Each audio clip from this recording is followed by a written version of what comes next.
fact, intermittent fasting should be something you earn, in my opinion, because you have a very healthy relationship with food and you are smart enough to know now that you've done your research and to see that in order to improve insulin sensitivity in the times you do eat and not overindulging, developing eventually insulin resistance, that you can eat less food more often or a little bit more food less often.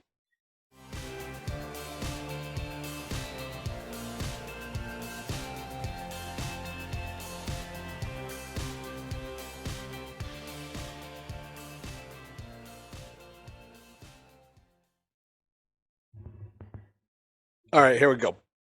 Guys, thanks for tuning back into the channel. I'm going to make it quick because I realize just some of my videos are just too damn long. So here we go. Lot of popularity right now all around intermittent fasting. Everybody wants to get in on keto and intermittent fasting. I got to say, if you're going to do intermittent fasting, I'm glad you're at least eating keto. However, what if you're doing intermittent fasting and you're not eating keto? Well, that's a problem. Why? Because it will enable us to overindulge in a lot of other bad foods when we have our eating windows. Comes to intermittent fasting, what are we going to do about situations like this? However, as my gorgeous wife pointed out last night when we were out eating some dim sum, some really non-keto food, she pointed out that I was moving things around my plate, and she says, "What are you, anorexic?" So she saw me repositioning food as if maybe to mentally play a game, as if I had eaten more off my plate than I would have wanted to, or that I should have. I ate plenty last night. The point is, she made a good point.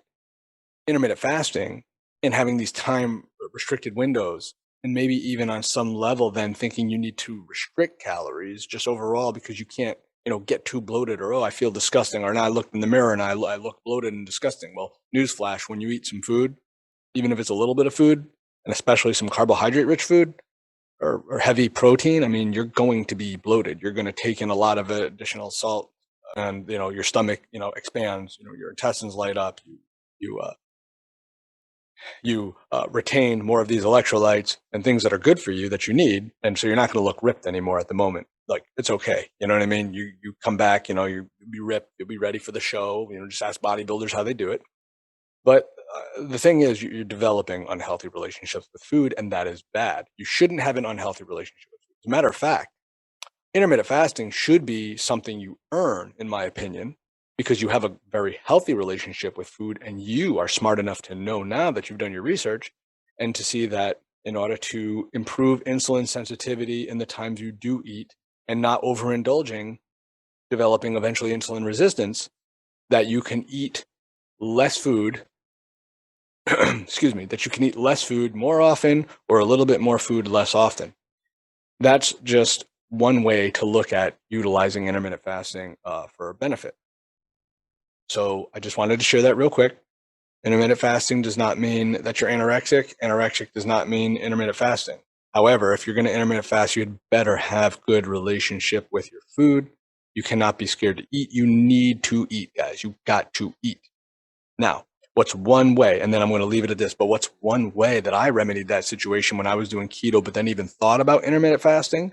And mine was more of a scheduling thing. Like even today, as I go to my office, I'm actually have a light morning, but the point is you have to eat around your schedule. So by nature, by force, like my wife intermittent fasts every single day she works. Why? Because she's a nurse in the ICU and she absolutely positively cannot eat from the time she gets there at 7 a.m.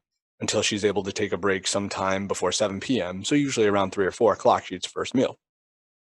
What do you call it? You can call it evolved, an evolved need. She evolved into a cycle of that was going to be the most appropriate time for her body to actually be able to rest and digest her food.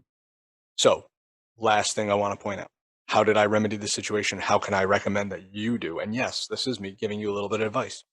If you are going to intermittent fast, if you are going to do a prolonged fast from the morning, especially if you're active, especially if you're going to get a workout in the morning, do not fast until 1, 2 o'clock in the afternoon. Do not deprive your body of the nutrients it needs. Do not go through hunger pains for some emotional or psychological, step, because that's like a prolonged fast. There's an emotional, spiritual, um, psychological aspect to prolonged fast that also have added benefits of autophagy and not, really my ballpark. But I will say this: if you're going to intermittent fast and you're going to do some kind of a ketogenic diet, you have to remember that you're mimicking fasting. You're mimicking starvation when you're eating keto.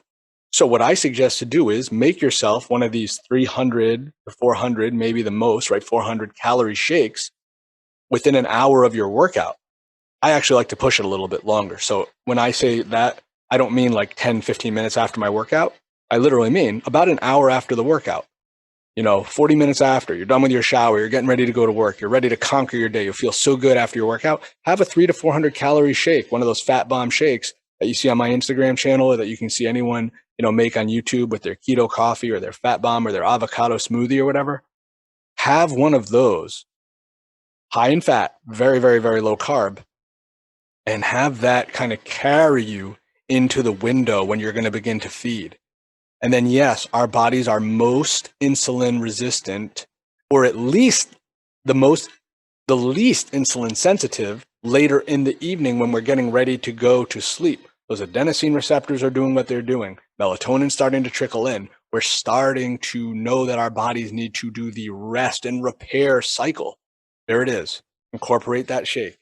Incorporate that smoothie. Incorporate that soup. Whatever it is that's going to keep you. It's going to allow you to have a healthier relationship with food while still mimicking fasting on some level. There it is. There's your little keto life hack, guys. Have yourself a great day. Until next time, it's Dr. Perlman.